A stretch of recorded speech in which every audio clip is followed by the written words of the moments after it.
అందరికీ నమస్కారం. స్కై అకాడమీకి స్వాగతం. మన స్కై అకాడమీ ఛానల్లో జరుగుతున్న ఈ స్పెషల్ ఇంగ్లీష్ క్లాస్కి మీ అందరికీ welcome.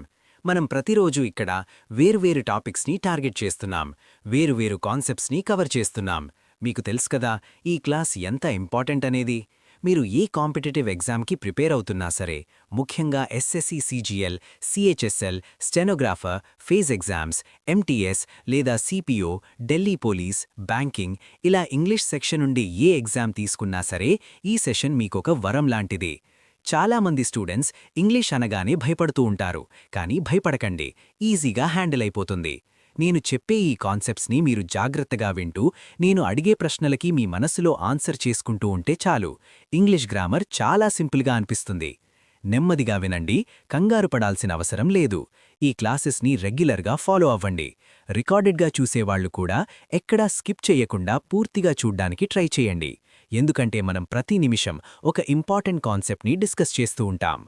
Let's have homework discussion and concept revision. సరే, ఈరోజు మన క్లాస్ని నిన్న నేనిచ్చిన హోంవర్క్ క్వశ్చన్తో మొదలుపెడదాం. నిన్నటి క్లాస్లో నేను మీకు 2 క్వశ్చన్స్ హోంవర్క్గా ఇచ్చాను. ఆ కాన్సెప్ట్ నేను ఆల్రెడీ మీకు చాలా క్లియర్గా ఎక్స్ప్లెయిన్ చేశాను, కాబట్టి మీరందరూ దాన్ని కరెక్ట్గానే సాల్వ్ చేసుంటారని నేను నమ్ముతున్నాను. కానీ ఎంతమంది నిజంగా కరెక్ట్ ఆన్సర్ ఇచ్చారు అనేది నేను చెక్ చేశాను. మీకు ఎగ్జాక్ట్ నంబర్ చెప్పనా? ఈ నంబర్ చూస్తే నాకు నిజంగా చాలా బాధేసింది.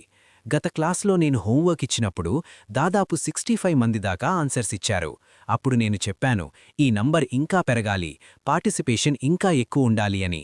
కానీ నిన్నటి హోంవర్క్కి నాకు కేవలం 32 కామెంట్స్ మాత్రమే వచ్చాయి. అర్థమవుతుందా? ఇది నిజంగా చాలా తక్కువ నంబర్. ఎగ్జామ్స్ దగ్గర పడుతున్నాయి. మీకు హోంవర్క్ ఇచ్చినప్పుడు దాన్ని సాల్వ్ చేయాలి అనే బాధ్యత మీలో ఉండాలి. అప్పుడే కదా మీ సీరియస్నెస్ ఏంటో తెలిసేది. ఇంతమంది క్లాస్ ఫాలో అవుతుంటే అందులో కేవలం 32 మంది మాత్రమే ఎగ్జామ్ పట్ల సీరియస్గా ఉన్నారా? మిగతా వాళ్ళేమైనట్టు? ఈ మైండ్ సెట్ మారాలి. సరే, ముందు ఆ హోంవర్క్ క్వశ్చన్స్ యొక్క ఆన్సర్స్ ఏంటో చూద్దాం. నిన్న మనం నేర్చుకున్న రూలేంటి? కొన్ని నిర్దిష్టమైన వర్బ్స్ వచ్చినప్పుడు వాటి తర్వాత ఖచ్చితంగా రిఫ్లెక్సివ్ ప్రొనౌన్ రావాలి అని.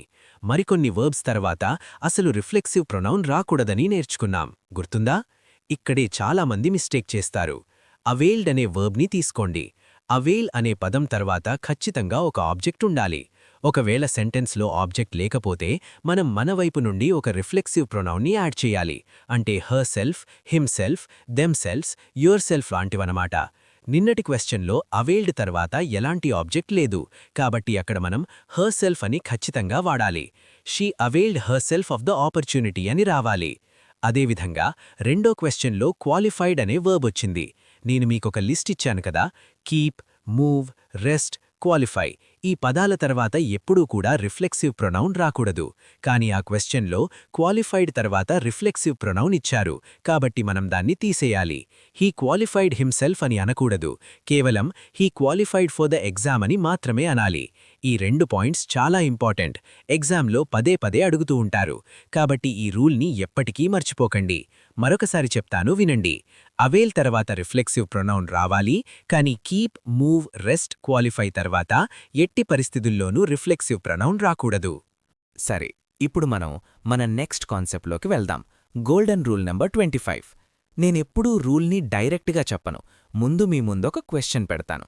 ఆ క్వశ్చన్ని మీరు ఎలా సాల్వ్ చేస్తారో చూశాక అప్పుడు నేను రూల్ని ఎక్స్ప్లెయిన్ చేస్తాను. అప్పుడే మీ బ్రెయిన్ యాక్టివ్గా పనిచేస్తుంది. ఒక సెంటెన్స్ చెప్తాను, జాగ్రత్తగా వినండి. The exhibition led by the curator are open to the public. ఈ సెంటెన్స్ వినడానికి చాలా నార్మల్గా అనిపిస్తుంది కదా, ఇందులో తప్పెక్కడుంది అనిపిస్తుంది. కానీ ఇది సబ్జెక్ట్ వర్బ్ అగ్రిమెంట్లోని ఒక అద్భుతమైన కాన్సెప్ట్ మీద బేస్ అయ్యున్న క్వశ్చన్. మనం గత క్లాసుల్లో ఒక రూల్ నేర్చుకున్నాం, మీ అందరికీ గుర్తుండే ఉంటుంది. సెంటెన్స్లో ఎప్పుడైనా సరే యాజ్ వెల్ యాజ్ అనే పదం వస్తే దాని ముందొక సబ్జెక్ట్ ఉంటుంది, దాని తర్వాత ఇంకొక సబ్జెక్ట్ ఉంటుంది. అంటే ఫస్ట్ సబ్జెక్ట్, సెకండ్ సబ్జెక్ట్ ఉంటాయన్నమాట. ఆ రూల్ ఏం చెప్తుందంటే యాజ్ వెల్ యాజ్ వచ్చినప్పుడు ఆ సెంటెన్స్లో వచ్చే వర్బ్ ఎప్పుడూ కూడా ఫస్ట్ సబ్జెక్ట్ మీద మాత్రమే ఆధారపడి ఉంటుంది. అంటే ఫస్ట్ సబ్జెక్ట్ గనక సింగ్యులర్ అయితే వర్బ్ కూడా సింగ్యులర్ అవుతుంది. ఒకవేళ ఫస్ట్ సబ్జెక్ట్ గనక ప్లూరల్ అయితే వర్బ్ కూడా ప్లూరల్ అవుతుంది. ఈ రూల్ మీకు గుర్తుంది కదా? నేను 3rd లేదా 4th క్లాస్లో ఈ రూల్ చాలా డీటెయిల్గా ఎక్స్ప్లెయిన్ చేశాను. సరే, మళ్ళీ ఒకసారి చూద్దాం. ఒకవేళ మీరు మర్చిపోయుంటే కంగారుపడకండి, నేను మళ్ళీ క్లియర్గా చెప్తాను. మనం కంజంక్షన్స్ నేర్చుకున్నప్పుడు ఇంకొక లిస్ట్ కూడా చదువుకున్నాం. ఆ లిస్ట్ ఏంటి? Either or, neither nor, not only but also, లేదా కేవలం ఆర్ నార్. ఈ పదాలు సెంటెన్స్లో వస్తే పరిస్థితేంటి? ఈ పదాలొచ్చినప్పుడు మనం ఎప్పుడూ కూడా సెకండ్ సబ్జెక్ట్ని చూడాలి. అంటే వర్బ్కి దగ్గరగా ఏ సబ్జెక్ట్ అయితే ఉంటుందో ఆ సబ్జెక్ట్ని బట్టి వర్బ్ మారుతుంది. సెకండ్ సబ్జెక్ట్ సింగులర్ అయితే వర్బ్ మరియు ప్రొనౌన్ సింగులర్గా ఉంటాయి. సెకండ్ సబ్జెక్ట్ ప్లూరల్ అయితే వర్బ్ మరియు ప్రొనౌన్ ప్లూరల్గా ఉంటాయి. బాగా గుర్తుపెట్టుకోండి, either or, neither nor, not only but also వస్తే సెకండ్ సబ్జెక్ట్ని చూడాలి. కాని ఇవి కాకుండా వేరే పదాలు అంటే యాజ్ వెల్ యాజ్ లాంటి వస్తే ఫస్ట్ సబ్జెక్ట్ని చూడాలి. ఇప్పుడు ఇక్కడే ఒక చిన్న ట్విస్ట్ ఉంది. చాలా ఇంపార్టెంట్ పాయింట్ ఇది, నెమ్మదిగా వినండి. కేవలం యాజ్ వెల్ యాజ్ మాత్రమే కాదు, ఇంకొన్ని పదాలు కూడా ఉన్నాయి. అవి governed by, accompanied by, besides, led by, run by, along with. ఈ పదాలు సెంటెన్స్లో వచ్చినప్పుడు మనం ఫస్ట్ సబ్జెక్ట్ని చూడాలా లేక సెకండ్ సబ్జెక్ట్ని చూడాలా? మీకు ఎగ్జామ్లో కన్ఫ్యూజన్ లేకుండా ఒక బండ గుర్తు చెప్తాను వినండి. మనకి ఆ 5 పదాల లిస్ట్ గుర్తుంది కదా? Either or, neither nor, not only but also, or nor. ఈ 5 పదాలు వస్తే మాత్రమే మనం సెకండ్ సబ్జెక్ట్ని చూస్తాము. ఈ 5 పదాలు కాకుండా ఇంగ్లీష్లో ఏ పదం వచ్చినా, ఏ కంజంక్షన్ వచ్చినా, ఏ ప్రేజ్ వచ్చినా సరే మనం ఎప్పుడూ ఫస్ట్ సబ్జెక్ట్ని బట్టే వర్బ్ని డిసైడ్ చేస్తాము. ఇది చాలా పవర్ఫుల్ ట్రిక్. ఇప్పుడు మళ్ళీ ఆ ఎగ్జాంపుల్ని చూద్దాం. The exhibition led by the curator are open to the public. ఇక్కడ సెంటెన్స్లో లెడ్ బై అనే పదం వచ్చింది. లెడ్ బై అనేది మన ఆ 5 పదాల లిస్ట్లో ఉందా? లేదు కదా. లేదు అంటే దాని అర్థమేంటి? మనం సెకండ్ సబ్జెక్ట్ని పట్టించుకోకూడదు. మనం కేవలం ఫస్ట్ సబ్జెక్ట్ని మాత్రమే చూడాలి. ఇక్కడ ఫస్ట్ సబ్జెక్ట్ ఏంటి? The exhibition. ఎగ్జిబిషన్ అనేది సింగులరా లేక ప్లూరలా? అది సింగులర్. కాబట్టి మన వర్బ్ కూడా ఖచ్చితంగా సింగులర్ అయి ఉండాలి. కానీ సెంటెన్స్లో ఏమిచ్చారు? ఆర్ అని ఇచ్చారు. ఆర్ అనేది ప్లూరల్ వర్బ్ కదా, కాబట్టి అది తప్పు. ఆ ఆర్ని తీసేసి దాని ప్లేస్లో ఈజ్ అని పెట్టాలి. అర్థమవుతుందా? The exhibition led by the curator is open to the public అనేది కరెక్ట్ సెంటెన్స్. వినడానికి క్యూరేటర్ పక్కన ఆర్ ఉంటే బాగుందేమో అని మనకనిపించవచ్చు. కానీ ఇంగ్లీష్ గ్రామర్ రూల్ ప్రకారం ఫస్ట్ సబ్జెక్ట్ మాత్రమే బాస్. ఇంకొక ఎగ్జాంపుల్ చూద్దాం. The company besides it's competitors is aiming for higher profits. ఈ సెంటెన్స్లో తప్పుందా లేక కరెక్టా? ఒకసారి ఆలోచించండి. ఇక్కడ బిసైడ్స్ అనే పదం వచ్చింది. బిసైడ్స్ వస్తే మనం ఫస్ట్ సబ్జెక్ట్ని చూడాలి. ఫస్ట్ సబ్జెక్ట్ ఎవరు? The company. కంపెనీ అనేది సింగులర్, కాబట్టి వర్బ్ కూడా సింగులర్ ఉండాలి. ఇక్కడ వర్బ్గా ఈజ్ వాడారు, అంటే ఈ సెంటెన్స్ 100% కరెక్ట్. ఇందులో ఎలాంటి ఎర్రర్ లేదు. చూసారా? కాన్సెప్ట్ అర్థమైతే ఎంత ఈజీగా హ్యాండిల్ అయిపోతుందో. మనం ఎగ్జామ్లో మార్కులు పోగొట్టుకునేది ఇలాంటి చిన్న చిన్న లాజిక్స్ దగ్గరే. మనం ఇంకా కొన్ని క్వశ్చన్స్ ప్రాక్టీస్ చేద్దాం. ఎందుకంటే ప్రాక్టీస్ చేసే కొద్దీ ఈ రూల్ మీ బ్రెయిన్లో పర్మనెంట్గా ప్రింట్ అయిపోతుంది. మీ మైండ్లో ఆ కాన్సెప్ట్ సెట్ అయ్యే వరకు మనం ప్రాక్టీస్ చేస్తూనే ఉండాలి. కొన్ని క్వశ్చన్స్ చెప్తాను వినండి. మీరు వాటిలో తప్పెక్కడుందో కనిపెట్టాలి. Question 1. The chef accompanied by his assistants are preparing a special menu. ఆలోచించండి. ఇక్కడ పదమేముంది? Accompanied by. ఇది వస్తే మనం ఫస్ట్ సబ్జెక్ట్ చూడాలి. ఫస్ట్ సబ్జెక్ట్ ఎవరు? The chef. షెఫ్ అంటే ఒకరే కదా, అంటే సింగులర్. మరి వర్బ్ ఏముంది? ఆర్ అనుంది. ఆర్ అనేది తప్పు కదా, కాబట్టి ఆర్ ప్లేస్లో ఈజ్ రావాలి. Simple. Question 2. John besides his friends were present at the meeting. ఇక్కడ బిసైడ్స్ వచ్చింది. First subject John. జాన్ అనేది సింగులర్, కాబట్టి వర్బ్ కూడా సింగులర్ ఉండాలి. కానీ సెంటెన్స్లో వర్ అని వాడారు. వర్ అనేది ప్లూరల్ పాస్ట్ ఫామ్. దాన్ని తీసేసి వాజ్ పెట్టాలి. John besides his friends was present అనేది correct. Question 3. The meeting run by the managers have been postponed. ఇందులో రన్ బై అనొచ్చింది. దీని ముందున్న ఫస్ట్ సబ్జెక్ట్ ఏంటి? The meeting. మీటింగ్ అనేది సింగులర్, కాబట్టి వర్బ్ సింగులర్గా ఉండాలి. ఇక్కడ హ్యావ్ అని వాడారు. హ్యావ్ ప్లూరల్కి వాడతాం, సింగులర్కైతే హ్యాజ్ వాడాలి. సో ఇక్కడ హ్యాజ్ రావాలి. ఇప్పుడు చెప్పండి, ఈ రూల్ మీకు మైండ్లో క్లియర్గా సెట్ అయిపోయిందా? ఇలా మీరు క్వశ్చన్స్ని విడదీసి చూడటం అలవాటు చేసుకుంటే బ్యాంకింగ్ ఎగ్జామ్స్లో వచ్చే పెద్ద పెద్ద పారాగ్రాఫ్ సెంటెన్సెస్ కూడా మీకు చాలా చిన్నవిగా కనిపిస్తాయి. భయపడకండి, కాన్సెప్ట్ తెలిస్తే ఏదైనా ఈజీనే. Golden rule number 26. Simple present tense usages. సరే, ఇప్పుడు మనం మరొక అద్భుతమైన రూల్ నేర్చుకుందాం. ఇది టెన్సెస్కి సంబంధించిన రూల్. ముఖ్యంగా సింపుల్ ప్రెజెంట్ టెన్స్. నేను ముందుగా ఒక 2 సెంటెన్సెస్ చెప్తాను. అందులో తప్పెక్కడుందో మీరే గెస్ చేయండి. Sentence 1. The earth is rotating on its axis once every 24 hours. Sentence 2. My father drank a cup of strong black coffee every morning before he reads the newspaper. ఈ 2 sentences వినడానికి చాలా నార్మల్గా English మూవీస్లో వాడే dialogues లాగా బాగానే అనిపిస్తున్నాయి గదా? కానీ గ్రామర్ ప్రకారం ఈ రెండింటిలోనూ తప్పులున్నాయి. ఎగ్జామ్లో మీకు సెంటెన్స్ కరెక్ట్ అనిపిస్తే నో ఎర్రర్ అని ఆప్షన్ చూస్ చేసుకోవాలి. కానీ ఇక్కడ తప్పులున్నాయి. అవేంటో నేను ఎక్స్ప్లెయిన్ చేస్తాను, నెమ్మదిగా వినండి. మనం సింపుల్ ప్రెజెంట్ టెన్స్ని ఎక్కడ వాడతాము అనేది చాలామందికి ఒక పెద్ద కన్ఫ్యూజన్. నేనీరోజు మీకొక 5 పాయింట్స్ చెప్తాను. ఈ 5 సందర్భాల్లో ఖచ్చితంగా మనం సింపుల్ ప్రెజెంట్ టెన్స్ మాత్రమే వాడాలి. మొదటి పాయింట్, యూనివర్సల్ ట్రూత్స్ అంటే సార్వత్రిక సత్యాలు, అంటే ఎప్పటికీ మారని నిజాలు. ఉదాహరణకి, సూర్యుడు తూర్పున ఉదయిస్తాడు అనేది ఒక యూనివర్సల్ ట్రూత్. నేను చెప్పినా, మీరు చెప్పినా, మనం చిన్నప్పుడు చదువుకున్నా, మనకి 60 ఏళ్లు వచ్చాకి చూసినా సూర్యుడు తూర్పునే ఉదయిస్తాడు. యూనివర్స్ మొత్తానికి ఇది ఒక సత్యం. ఇలాంటి యూనివర్సల్ ట్రూత్స్ గురించి మాట్లాడేటప్పుడు మనం ఎప్పుడూ ఈజ్, వజ్, ఐఎన్జీ ఫామ్స్ వాడకూడదు. కేవలం సింపుల్ ప్రెజెంట్ టెన్స్ మాత్రమే వాడాలి. చాలామంది the sun is rising in the east అని అంటారు. అది 100% తప్పు. The sun rises in the east అని మాత్రమే అనాలి. అలాగే మనం ఇందాక చెప్పుకున్న ఫస్ట్ సెంటెన్స్ చూడండి. The earth is rotating on its axis once every 24 hours. భూమి తన చుట్టూ తాను తిరగడమనేది ఒక సైంటిఫిక్ ఫ్యాక్ట్. కాబట్టి అక్కడ మనం ఈజ్ రొటేటింగ్ అనే కంటిన్యూయస్ టెన్స్ వాడకూడదు. అక్కడ సింపుల్ ప్రెజెంట్ టెన్స్ రావాలి. ఎర్త్ అనేది సింగులర్ కాబట్టి వర్బ్కి ఎస్ యాడ్ చెయ్యాలి. అంటే the earth rotates on its axis అని రావాలి. అర్థమవుతోందా? ఎప్పుడూ గుర్తుపెట్టుకోండి, ఫ్యాక్ట్స్ ఎప్పుడూ సింపుల్ ప్రెజెంట్లోనే ఉండాలి.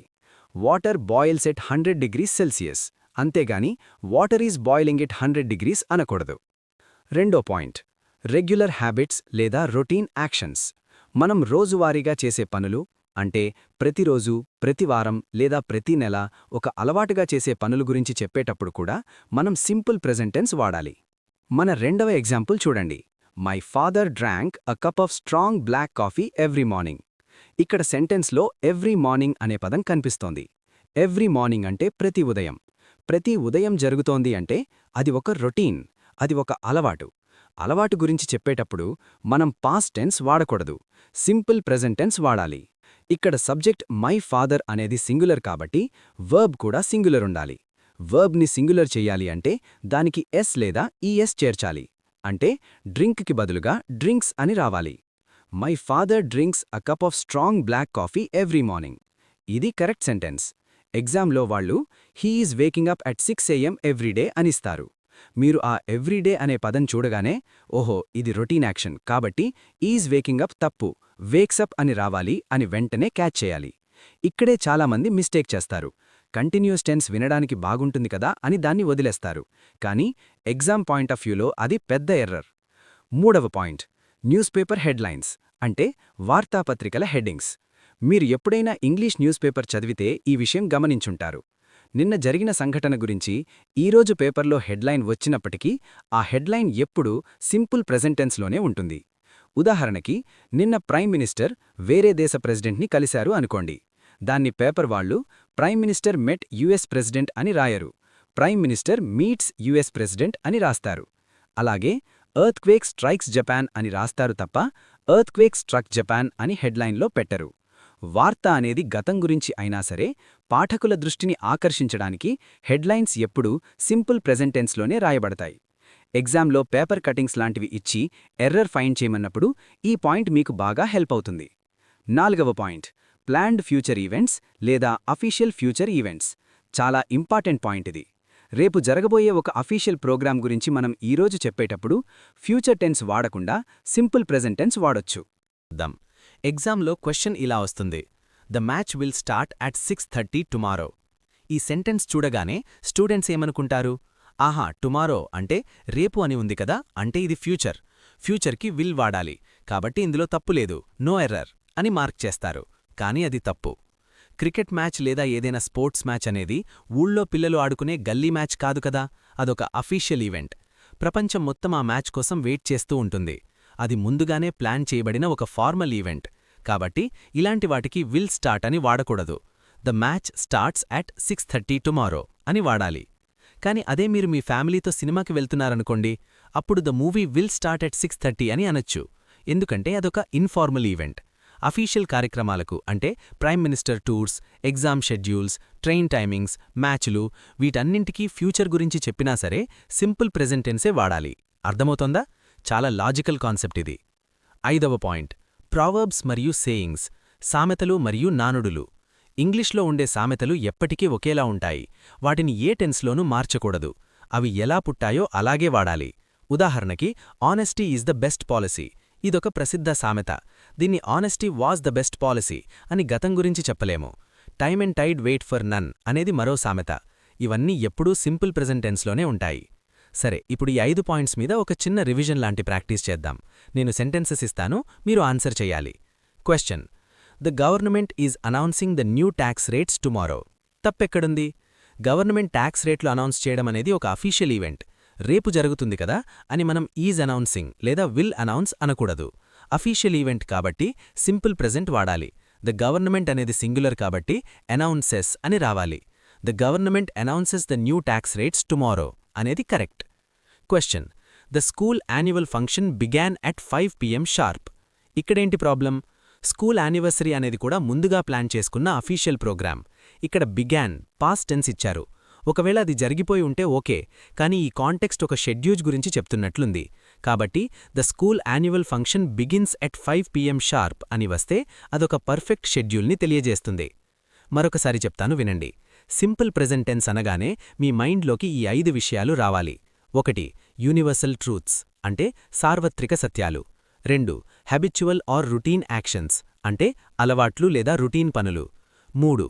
న్యూస్ పేపర్ హెడ్లైన్స్ వార్తాపత్రికల హెడ్డింగ్లు. 4. ప్లాన్డ్ అఫీషియల్ ఫ్యూచర్ ఈవెంట్స్ అంటే ప్లాన్ చేసిన అఫీషియల్ కార్యక్రమాలు. 5. ప్రావర్బ్స్ మరియు ఇడియమ్స్ సామెతలు మరియు నానుడులు. చాలామంది ఇక్కడే ఎగ్జామ్లో కన్ఫ్యూజ్ అవుతారు, కానీ స్కై అకాడమీ స్టూడెంట్స్గా మీరు ఈ లాజిక్స్ని మైండ్లో ఫిక్స్ చేసుకోవాలి. ఈ 5 పాయింట్స్ని ఒక బుక్లో నీట్గా రాసిపెట్టుకోండి. మీరు బ్యాంక్ పీఓ ఎగ్జామ్కి వెళ్ళినా, ఎస్ఎస్సి సీజీఎల్ రాసినా ఈ రూల్స్ నుండి ఖచ్చితంగా క్వశ్చన్స్ తగులుతాయి. మీరు ఈజీగా హ్యాండిల్ చేస్తారు. సరే, ఇప్పుడు మనం మన నెక్స్ట్ కాన్సెప్ట్కి వెళ్దాం. Rule number 28. ఇప్పటివరకు మనం సింపుల్ ప్రెజెంట్ టెన్స్ గురించి చాలా డీటెయిల్డ్గా మాట్లాడుకున్నాం కదా. సార్వత్రిక సత్యాలు, మన రోజువారీ అలవాట్లు వీటన్నింటికి సింపుల్ ప్రెజెంట్ టెన్స్ వాడాలని క్లియర్గా నేర్చుకున్నాం. మరి ప్రెజెంట్ కంటిన్యూయస్ టెన్స్ని ఎక్కడ వాడతామో చెప్పండి. ఎవరికైనా ఐడియా ఉందా? చాలామంది కంటిన్యూయస్ అనగానే ఏదో జరుగుతోంది అని అనుకుంటారు. అవును, మీరు అనుకున్నది కరెక్టే. ప్రెజెంట్ కంటిన్యూయస్ టెన్స్ని మనం ఒక యాక్షన్ నిరంతరంగా కొనసాగుతూ ఉన్నప్పుడు అంటే కంటిన్యూటీని చూపించడానికి వాడతాము. అంటే ఇప్పుడు ఈ క్షణంలో ఏదైనా ఒక పని జరుగుతూ ఉంటే దాన్ని చెప్పడానికి మనం ఈ టెన్స్ని ఉపయోగిస్తాం. దీని స్ట్రక్చర్ ఏంటి? Subject plus is, am, are plus వర్బ్కి ఐఎన్జీ ఫామ్ వస్తుంది. కానీ ఎగ్జామ్లో సెంటెన్స్ చూడగానే మనకు ఎలా తెలుస్తుంది ఆ పని ఇంకా కంటిన్యూ అవుతోందని? అక్కడ మనం పక్కన ఉండి చూడట్లేదు కదా. సెంటెన్స్ చదివి అది కంటిన్యూయస్ టెన్స్లో ఉండాలి అని కనిపెట్టడం ఎలా? ఇక్కడే చాలామంది మిస్టేక్ చేస్తారు. భయపడకండి, దీనికి కూడా మన దగ్గర ఒక అద్భుతమైన ట్రిక్ ఉంది. ఇంగ్లీష్లో కొన్ని ప్రత్యేకమైన పదాలుంటాయి. ఆ పదాలు సెంటెన్స్లో కనిపించాయి అంటే అది ఖచ్చితంగా కంటిన్యూటీని సూచిస్తోంది అని అర్థం. ఆ పదాలేంటో నెమ్మదిగా వినండి. కావాలంటే ఒక పేపర్ మీద రాసుకోండి. ఆ పదాలేంటంటే now, nowadays, these days, at present, currently. ఈ 5 పదాలు చాలా ఇంపార్టెంట్ పాయింట్. ఇది ఒక సెంటెన్స్లో ఈ పదాలలో ఏది కనిపించినా సరే మీ మైండ్లో వెంటనే బల్బు వెలగాలి. ఓహో, ఈ పదం వచ్చింది అంటే ఇక్కడ పని జరుగుతూ ఉంది, అంటే ఇది ఖచ్చితంగా ప్రెజెంట్ కంటిన్యూయస్ టెన్స్లోనే ఉండాలి. అంటే is, am, are plus I N G form రావాలి అని మీకు వెంటనే స్ట్రైక్ అవ్వాలి. అర్థమవుతోందా? సరే, మళ్ళీ ఒకసారి చూద్దాం. Now, nowadays, these days, at present, currently. ఈ 5 పదాలు కంటిన్యూయస్ టెన్స్కి ప్రాణం లాంటివి. ఇప్పుడు నేను కొన్ని ఎగ్జాంపుల్స్ చెప్తాను. అందులో తప్పెక్కడుందా మీరే కనిపెట్టాలి. మీ బ్రెయిన్ ఎంత ఫాస్ట్గా పనిచేస్తుందో చూద్దాం. Question 1. I currently work on a major project for my company. ఈ సెంటెన్స్ చదవడానికి చాలా బాగుంది కదా. స్పోకెన్ ఇంగ్లీష్లో చాలామంది ఇలాగే మాట్లాడేస్తుంటారు, కానీ గ్రామర్ ప్రకారం ఇది తప్పు. సెంటెన్స్లో ఏ పదం వచ్చింది? కరెంట్లీ అనే పదం వచ్చింది. కరెంట్లీ అంటే ఏంటి? ప్రస్తుతం. అంటే ఆ ప్రాజెక్ట్ మీద పని ఇంకా జరుగుతూనే ఉంది, కంటిన్యూ అవుతోంది. కంటిన్యూ అవుతున్నప్పుడు మనం వర్క్ అని సింపుల్ ప్రెజెంట్ వాడకూడదు, కంటిన్యూస్ టెన్స్ వాడాలి. ఐ పక్కన యామ్ వస్తుంది, వర్క్కి ఐఎన్జీ వస్తుంది. కాబట్టి కరెక్ట్ సెంటెన్స్ ఏంటి? I'm currently working on a major project. ఇది కరెక్ట్, ఈజీగా హ్యాండిల్ అయిపోతుంది కదా. Question 2. She learns French now. మళ్ళీ జాగ్రత్తగా అబ్జర్వ్ చేయండి. చివర్లో నౌ అనే పదముంది. నౌ అంటే ఇప్పుడు, అంటే ఆమె ఇప్పుడు ఫ్రెంచ్ నేర్చుకుంటోంది, ఆ ప్రాసెస్ ఇంకా కొనసాగుతోంది. అలాంటప్పుడు లర్న్స్ అని అనకూడదు. షీ అనేది సింగులర్ కాబట్టి ఈజ్ వస్తుంది, దానికి లర్నింగ్ యాడ్ అవుతుంది. అంటే షీఈజ్ లర్నింగ్ ఫ్రెంచ్ నౌ అనేది 100% correct sentence. Question 3. At present the management hires new employees. ఇక్కడ ఎట్ ప్రెజెంట్ అంటే ప్రస్తుతానికి అనే కీవర్డ్ దొరికేసింది మనకి, కాబట్టి కంటిన్యూస్ టెన్స్ రావాలి. కానీ వాళ్ళు ఏమిచ్చారు? హైయర్స్ అనిచ్చారు. దాన్ని తీసేసి ఈజ్ హైరింగ్ అని పెట్టాలి. At present the management is hiring new employees. చూసారా, కాన్సెప్ట్ తెలిస్తే సెంటెన్స్ ఎంత పెద్దదైనా సెకండ్లలో ఆన్సర్ పెట్టేయచ్చు. Question 4. My parents are watching a documentary right now. ఈ సెంటెన్స్లో తప్పుందా? ఒకసారి చెక్ చేయండి. చివర్లో రైట్ నౌ అనొచ్చింది, అంటే కంటిన్యూస్ టెన్స్లో ఉండాలి. వెనక్కెళ్ళి చూస్తే ఆర్ వాచింగ్ అని ఆల్రెడీ కంటిన్యూస్ టెన్స్లోనే ఇచ్చారు. మై పేరెంట్స్ ప్లూరల్ కాబట్టి ఆర్ వాడ్డం కూడా కరెక్టే. సో ఈ సెంటెన్స్లో ఎలాంటి తప్పు లేదు. ఎగ్జామ్లో ఇలా ఇస్తే మీరు గర్వంగా నో ఎర్రర్ అనే ఆప్షన్ని టిక్ చేయాలి. ప్రతి దాంట్లో తప్పు వెతకాల్సిన అవసరం లేదు. Question 5. These days people spend more time on their smart phones. ఇక్కడ దీస్ డేస్ ఈ రోజుల్లో అనే పదం వచ్చింది, అంటే ప్రస్తుత పరిస్థితి కంటిన్యూ అవుతోంది అని అర్థం. కాబట్టి స్పెండ్ ప్లేస్లో ఆర్ స్పెండింగ్ రావాలి, ఎందుకంటే పీపుల్ అనేది ప్లూరల్ సబ్జెక్ట్ కదా, దానికి ఆర్ వస్తుంది. These days people are spending more time on their smartphones. ఇది కరెక్ట్. మరొకసారి చెప్తాను వినండి. మీకు ఎగ్జామ్ పేపర్లో now, nowadays, these days, at present, currently అనే పదాలు కనిపిస్తే వెంటనే అక్కడ is, am, are plus verb ing ఉందా లేదా అని చెక్ చేసుకోండి. లేకపోతే అదే ఎర్రర్. ఈ ఒక్క రూల్తో మీరు ఎస్ఎస్సి బ్యాంకింగ్ ఎగ్జామ్స్లో ఖచ్చితంగా ఒక మార్క్ సంపాదించవచ్చు. Sky academy special announcement, free exam survival kit. మనం నెక్స్ట్ రూల్కి వెళ్లే ముందు మీ అందరికీ ఒక ఇంపార్టెంట్ విషయం చెప్పాలి. మీలో చాలామంది అడుగుతున్నారు, సార్ ఇంగ్లీష్ రూల్స్ అన్నీ బాగానే అర్థమవుతున్నాయి, కానీ ప్రాక్టీస్ చేయడానికి క్వశ్చన్స్ ఎక్కడ దొరుకుతాయి, వొకాబులరీ ఎలా చదువుకోవాలి అని. రాబోయే నెలల్లో మనకి వరుసగా ఎగ్జామ్స్ ఉన్నాయి. ఎస్ఎస్సి సీజీఎల్, సిహెచ్ఎస్ఎల్, ఎంటీఎస్ నోటిఫికేషన్స్తో క్యాలెండర్ ఫుల్ ప్యాక్ అయిపోయింది. మీరందరూ చాలా సీరియస్గా ప్రిపేర్ అవుతున్నారు అని నాకు తెలుసు. అందుకే మన స్కై అకాడమీ తరఫున మీకోసం ఒక ఎగ్జామ్ సర్వైవల్ కిట్ రెడీ చేశాము. ఇందులో ఏముంటుంది? ప్రతిరోజు మీకు ప్రాక్టీస్ చేయడానికి అవసరమైన ఇంపార్టెంట్ ఇంగ్లీష్ పీడిఎఫ్లు, వొకాబులరీ షీట్స్, గ్రామర్ రూల్స్కి సంబంధించిన షార్ట్ నోట్స్, ఇవన్నీ ఒక క్రమపద్ధతిలో ఇవ్వబడతాయి. మరి దీనికి ఫీజెంత అని ఆలోచిస్తున్నారా? ఇక్కడే మీరొక విషయం గుర్తుపెట్టుకోవాలి. ఈ ఎగ్జామ్ సర్వైవల్ కిట్ అనేది 100% ఉచితం, అబ్సల్యూట్లీ ఫ్రీ. దీనికి మీరు ₹1 కూడా కట్టాల్సిన అవసరం లేదు. మరిది ఎక్కడ దొరుకుతుంది? మన స్కై అకాడమీ అఫీషియల్ టెలిగ్రామ్ ఛానల్లో దొరుకుతుంది. ఎవరైతే ఇంకా మన స్కై అకాడమీ టెలిగ్రామ్ ఛానల్లో జాయిన్ అవ్వలేదో వెంటనే వెళ్ళి జాయిన్ అవ్వండి. ప్రతిరోజు అందులో నేను పర్సనల్గా మంచి మంచి మెటీరియల్స్ అప్లోడ్ చేస్తున్నాను. మీరు లేట్ చేసే కొద్దీ చాలా ఇంపార్టెంట్ మెటీరియల్స్ మిస్ అయిపోతారు. కాబట్టి ఈ క్లాస్ అయిపోయిన వెంటనే మన స్కై అకాడమీ టెలిగ్రామ్ ఛానల్ని విజిట్ చేయండి. అందులో ఉన్న ఫైల్స్ అన్నీ డౌన్లోడ్ చేసుకుని ప్రాక్టీస్ మొదలుపెట్టండి. మీకు ఎగ్జామ్ సెంటర్లో పేపర్ చూసినప్పుడు ఖచ్చితంగా మన స్కై అకాడమీ క్లాసెస్, ఆ పీడిఎఫ్లు గుర్తుకొస్తాయి. అంత పవర్ఫుల్ మెటీరియల్ అది, సరేనా? ఇప్పుడు మనం ఇంకొక పవర్ఫుల్ రూల్ నేర్చుకోబోతున్నాం. Rule number 29. ఇందాక మనం కంటిన్యూస్ టెన్స్కి ఒక షార్ట్కట్ ట్రిక్ నేర్చుకున్నాం కదా, అలాంటి ట్రిక్ ఇంకొకటుంది. ఇది దేనికోసం అంటే ప్రెజెంట్ పర్ఫెక్ట్ టెన్స్ కోసం. నిజం చెప్పాలంటే ఇంగ్లీష్ గ్రామర్ మొత్తం ఒక ఎత్తైతే ఈ ప్రెజెంట్ పర్ఫెక్ట్ టెన్స్ ఒక్కటే ఇంకో ఎత్తు. ఎందుకంటే చాలామంది స్టూడెంట్స్కి ఒక డౌట్ ఉంటుంది, సార్ ఒక పని అయిపోయింది అని చెప్పడానికి పాస్ట్ టెన్స్ గతం వాడాలా లేక ప్రెజెంట్ పర్ఫెక్ట్ టెన్స్ వాడాలా, అసలు ఈ ప్రెజెంట్ పర్ఫెక్ట్ని సెంటెన్స్లో ఎప్పుడు వాడాలో మాకు అర్థం కావడం లేదు అని కన్ఫ్యూజ్ అవుతూ ఉంటారు. అవునా కాదా? మీలో కూడా చాలామందికి డౌట్ ఉండే ఉంటుంది. ముందుగా ప్రెజెంట్ పర్ఫెక్ట్ టెన్స్ స్ట్రక్చర్ ఏంటో చూద్దాం. Subject plus has or have plus వర్బ్కి థర్డ్ ఫామ్ అంటే V3. Singular subject he she it వస్తే హ్యాజ్ వాడతాం. Plural subject I we you they వస్తే హ్యావ్ వాడతాం. దాని పక్కన ఎప్పుడూ V3 అంటే కంప్లీటెడ్, ఈటెన్, గాన్, రిటన్ లాంటివి రావాలి. ఇప్పుడు అసలు విషయానికి వద్దాం. ఎగ్జామ్లో ఒక సెంటెన్స్ చూడగానే అక్కడ has or have plus V3 రావాలి అని మనకెలా తెలుస్తుంది? దీనికి నేనొక చిన్న ఎగ్జాంపుల్ చెప్తాను వినండి. మీరు హైవే మీద ఒక కార్ డ్రైవ్ చేసుకుంటూ వెళ్తున్నారనుకోండి. మీ ముందొక కారు వెళ్తోంది. ఆ ముందు వెళ్తున్న కారు సడన్గా లెఫ్ట్కి తిరగాలి అనుకుంటే ఏం చేస్తుంది? వెనక వస్తున్న మీకు తెలియడం కోసం ఒక లెఫ్ట్ ఇండికేటర్ లైట్ వేస్తుంది. ఆ లైట్ చూడగానే మీకేమనిపిస్తుంది? ఓహో, వీడు లెఫ్ట్కి తిరుగుతున్నాడు, నేను కొంచెం స్లో అవ్వాలి అని మీ బ్రెయిన్కొక సిగ్నల్ వెళ్తుంది. అవునా? అదేవిధంగా ఇంగ్లీష్ గ్రామర్లో కూడా కొన్ని ఇండికేటర్ వర్డ్స్ ఉన్నాయి. ఆ పదాలు మీకు సెంటెన్స్లో కనిపించాయి అంటే అవే మీకిస్తున్న సిగ్నల్ అన్నమాట.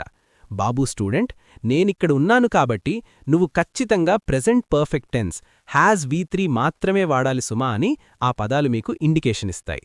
చాలా ఇంపార్టెంట్ పాయింట్ ఇది, నెమ్మదిగా వినండి. ఆ పదాలేంటో ఇప్పుడు నేను లిస్ట్ ఇస్తాను, మైండ్లో ఫీడ్ చేసుకోండి.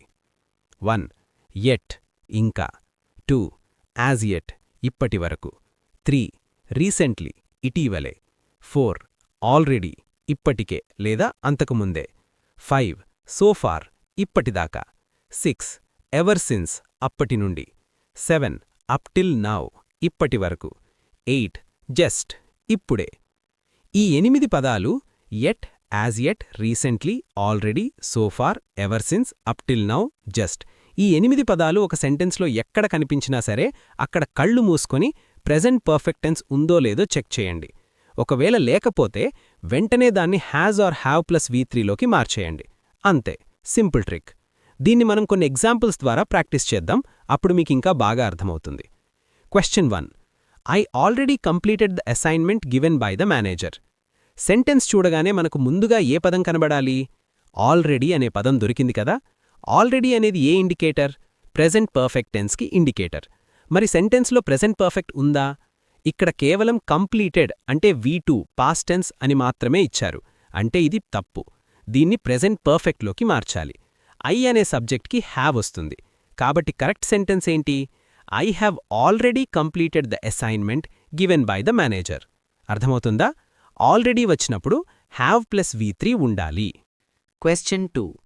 She did not receive any response from the company as yet. ఈ క్వశ్చన్లో తప్పు కనిపెట్టండి చూద్దాం. చివర్లో యాజ్ యెట్ అనే పదం ఉంది. యాజ్ యెట్ వస్తే మన బ్రెయిన్లో ఏం వెలగాలి? ప్రెజెంట్ పర్ఫెక్ట్ టెన్స్ రావాలి. కానీ వాళ్ళేమిచ్చారు? డిడ్ నాట్ రిసీవ్ అని సింపుల్ పాస్ట్లో ఇచ్చారు. డిడ్ అనేది ఇక్కడ 100% తప్పు, దాన్ని తీసేయాలి. షీ అనేది సింగ్యులర్ కాబట్టి హ్యాజ్ వస్తుంది. రిసీవ్కి మూడవ రూపం received. She has not received any response from the company as yet. ఇది కరెక్ట్. చూసారా ఎంత ఈజీగా హ్యాండిల్ అయిపోతుందో? చాలామంది స్టూడెంట్స్ ఈ రూల్స్ తెలియక పెద్ద పెద్ద వాక్యాలు చూసి భయపడిపోతారు, ఎక్కడెక్కడో తప్పులు వెతుకుతారు. కానీ సింపుల్గా ఈ కీవర్డ్స్ని గుర్తుపెట్టుకుంటే చాలు, సెకండ్లలో ఆన్సర్ మీ ముందుంటుంది. అరే, ఈ సెంటెన్స్లో రీసెంట్లీ వచ్చింది కాబట్టి హ్యావ్ హ్యాజ్ V3 ఎక్కడుందో చూద్దాం అని డైరెక్ట్గా ఆప్షన్స్లోకి వెళ్ళి ఆన్సర్ వెతికేంత కాన్ఫిడెన్స్ మీకొస్తుంది. మరొకసారి చెప్తాను వినండి. ఈ 8 పదాల లిస్టుని బట్టి కొట్టకండి. 2-3 సార్లు చదివి ప్రాక్టీస్ చేస్తే అవే మైండ్లో ఉండిపోతాయి. Homework time and engagement. సరే, ఈరోజు మనం ప్రెజెంట్ కంటిన్యూయస్కి సంబంధించిన indicators like now, these days మరియు ప్రెజెంట్ పర్ఫెక్ట్కి సంబంధించిన indicators like yet, already, just చాలా డీటెయిల్డ్గా నేర్చుకున్నాం. నేను ప్రతి క్లాస్ చివర్లో మీకొక టాస్క్ ఇస్తాను కదా, అలాగే ఈరోజు కూడా ఒక 3 క్వశ్చన్స్ మీకు హోంవర్క్గా ఇస్తున్నాను. మీరందరూ దీన్ని స్క్రీన్షాట్ తీసుకోండి లేదా బుక్లో నోట్ చేసుకోండి. Homework questions. The post man did not deliver the parcel yet. 2. We recently visit the new museum in the city. 3. Up till now the government announce 3 new schemes. ఈ 3 క్వశ్చన్స్లో తప్పు ఎక్కడుందో కనిపెట్టి కరెక్ట్ సెంటెన్సెస్ని మీరు నాకు ఈ వీడియో కమెంట్ సెక్షన్లో తెలియచేయాలి. నిన్న నేను అడిగినప్పుడు కేవలం కొంతమందే ఆన్సర్ చేశారు. అలా కుదరదు. మీరు స్కై అకాడమీ స్టూడెంట్స్, మీలో ఆ ఫైర్ ఉండాలి. కమెంట్ సెక్షన్ మొత్తం మీ ఆన్సర్స్తో నిండిపోవాలి. ఎవరిదైతే కరెక్ట్గా ఉంటుందో నేను పర్సనల్గా వాళ్ళ కమెంట్కి లైక్ చేస్తాను. Thank you so much everyone. All the best. Take care.